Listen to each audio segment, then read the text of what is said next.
Well, here we are again. What's that? Oh no, this is your cue to go. Oh, you're obsessed with Gabbie, Hanna. Stop making videos about her. Please. Welcome back to my channel. And if you've never been here before, I'm such a mess. You don't even know the half of it. It's at this present moment I would like to invite you to subscribe to my channel if you are really into like real mediocre content full of really dry, sarcastic humor that offers you nothing right off the bat and then asks you to subscribe.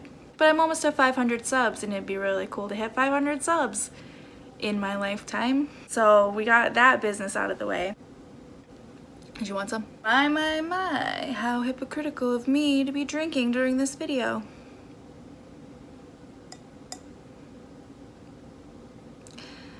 Oh well. Today we're going to be heavily and hastily judging strangers.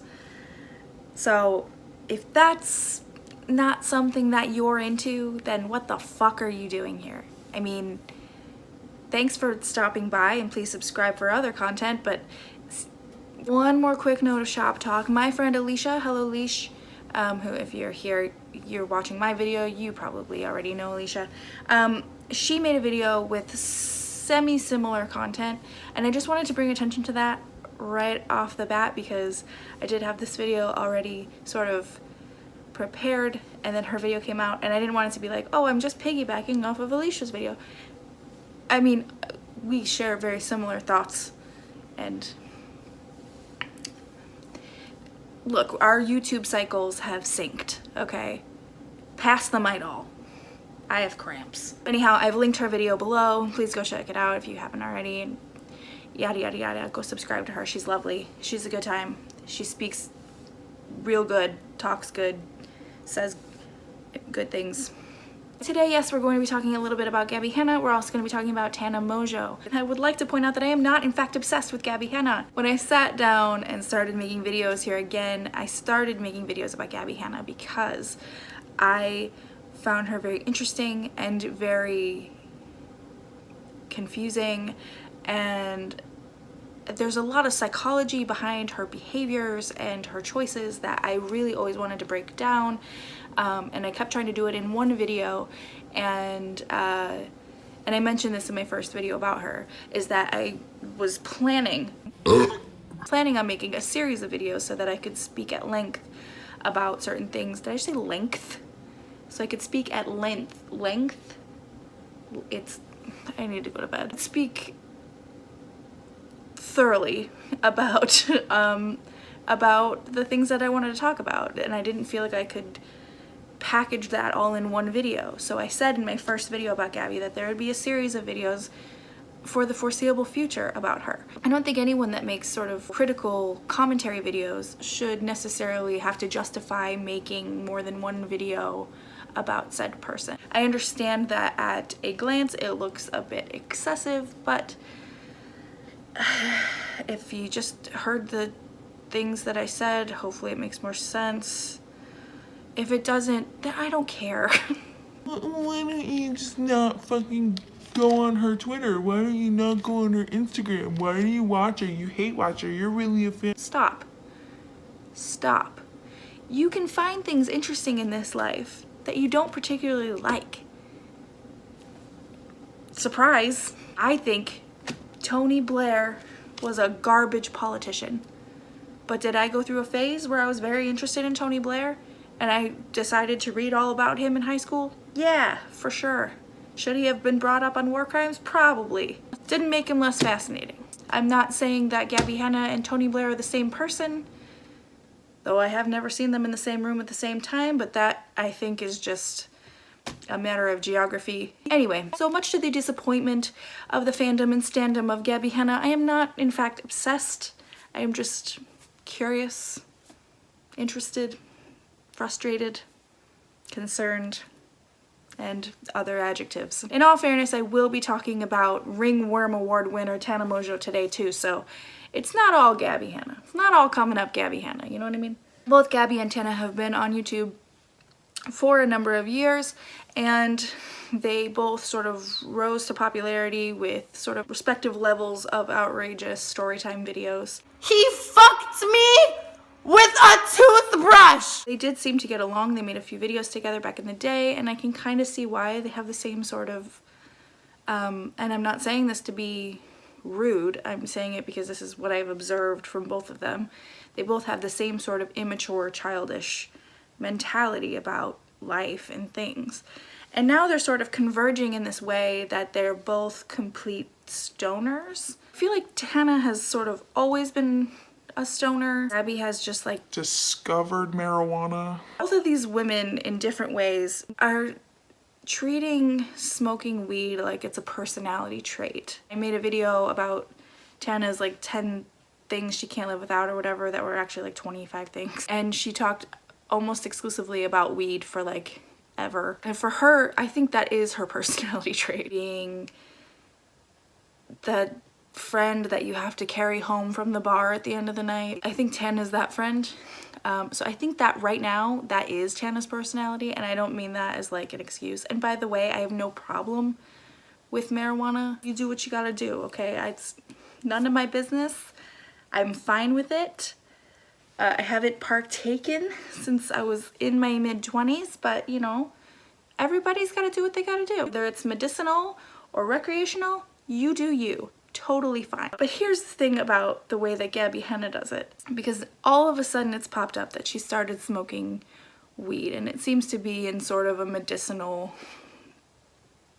sense. Smoking a joint in your bathtub and talking about all your deep thoughts is something once, okay? That's like a one-off. When every video on your channel is then you smoking weed, coming to these great profundities that are actually just like you sounding like a moron. I feel like Hanna is the person at the party where you make them a drink to like fuck with them, and they're like, Oh, I'm so drunk. This drink is, oh my god, this is so strong. it's like, bitch, I just handed you a Zima. There's no fucking way you're drunk right now. It's just, oh man. Like, if you're gonna smoke weed every day or every night or whatever, often, fine. Like, people who smoke weed are not gonna preface smoking weed by telling you, Hey, I'm gonna go smoke weed. now she smokes weed and she'll go on Instagram and talk like Spicoli for like 5 minutes. Life, aliens, God, the universe, reality TV, everything. And it's like, what are you doing? What is this? Is this supposed to be like enlightening? Is this supposed to be intelligent? Is this supposed to be eye-opening for the rest of us? You can just film this stuff and like not post it if you just kind of want to see what your high thoughts are. Like, I think everybody who's ever gotten high is like, I kind of want to know what my high thoughts are like. But like, do you have to put them on the internet? Is that the way your content has to go? Especially with such a young demographic. And I know that her whole thing is, I never signed on to be a role model. But if you are a public figure, you have a responsibility. And that goes for anybody. Platforms big and small. It goes for platforms my size. It goes for platforms fucking Hanna size. And everywhere in between. If you have a platform, you have a responsibility to your audience, whether you like it or not. Does it mean you have to restrict all of the things in your life that you want to do? No. But it does mean that it is sort of imperative that you make good choices, especially if your viewers are younger. Instead of making them like a video diary about how to get stoned every day and talking about aliens and shit, why don't you just recommend some books you like about aliens?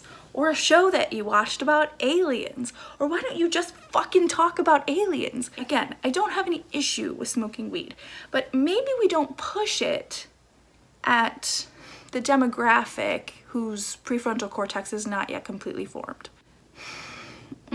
It's not a good look, you know? It's just not. Neither is this. I fully understand this. Hey, my young audience, please don't drink alcohol until you're 21. That's wildly irresponsible. I only have an alcohol once every couple weeks, and this is the only glass I'll have. Now, sort of piggybacking on these concepts is my other issue with Tana Mongeau, which I have a lot of issues with Tana Mongeau. If you follow me on Twitter, which if you don't, what the fuck are you doing? Just kidding. It's all linked below though, so like if you want to. That's really sad. Anyway, if you follow me on Twitter, you know how much I really just, I don't care for Tana Mongeau. I'm sure she's not a bad person, and I'm sure she's got some redeeming qualities, and I genuinely hope over the next 5 years or so she actually grows up into a person. But there's a lot of things about her that I don't like. Partying during a pandemic being a huge one. Watching her chase Jake Paul still. You can still tell that she's like that girlfriend that's really holding on a little too hard to the guy. I feel like their relationship, while it was staged, was in some way very real for her. And that makes me sad, because I do genuinely think that Tana has such low self-esteem that she would follow somebody like Jake Paul around like a puppy dog forever.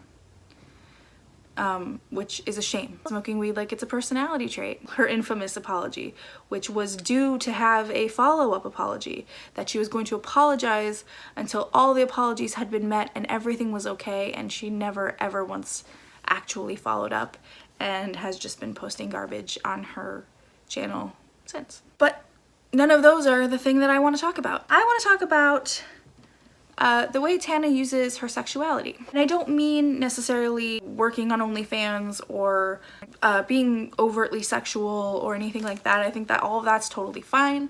You do what you gotta do. I have no judgment. As long as you're being safe and you're not hurting nobody else and everything is consensual, got no problems. What I have a problem with is stuff like this. Now, this photo, it doesn't look like there's a lot of consent going on in this particular photo. This looks like Lady and the Tramp. Instead of dogs, it's these two. Instead of spaghetti, it's a dead fish. I mean, I guess this would be hot if Tana's tongue didn't look like this most of the time. Or if this photo didn't smell of Marlboro Reds and chlamydia. Listen, as a queer queen myself, you're 35, stop it. As a queer lover of all people, whenever I see Tana speak about or post about women that she's interested in, it's always overtly sexual. And I haven't really paid attention close enough to see if it's like that with men too, but it's certainly that way with women. And the way that she does it, and maybe it's because she does have an OnlyFans, maybe it's just because she's just an erratic human in her very, very early 20s. I don't like it. And I'm not saying like her sexuality, like if she's, you know, she's interested in all genders or whatever her sexuality may be, that's legit and valid, and I'm not here to invalidate that. What I'm here to invalidate is the way that she presents it. Everything feels like she's fishing for likes, she's fishing for compliments, she's fishing for everything. And again, I think it goes back to her being incredibly having very low self-worth. I would never question the fluidity of her sexuality. There's a fluid joke in there somewhere and I can't quite find it. It seems like she uses her interest in women for likes, follows, and essentially money. And I guess inherently there's nothing wrong with that. I don't know, I could be wrong, I could be reading this the wrong way, but I really don't feel like I am. I feel like this is one instance where like I am part of this group that is sort of, I don't want to say affected, because I'm not really affected by it, but I definitely do pull notice from it. I did definitely look at these photos and go, what are you doing? Like, why this? Because it'll bring viewers to your OnlyFans, which is exactly what has happened here. Now they're going to do something on OnlyFans, which again, nothing wrong with that. But portraying it as I'm in love with this person, I love, you know, girls are hot and all this shit. I wish I could actually articulate the thing I was gonna say. Probably should have sat down and wrote this bit out because I feel like this was the important thing I wanted to say about Tana. I don't know if I actually hit on any points I was trying to make. That's all I have for you today. Yes, that's really all I have for you today. Yikes. If you liked this video, please feel free to give it a like. If you didn't like this video, fuck off. I make new videos whenever I feel like it. Fucking aliens, man. Subscribe.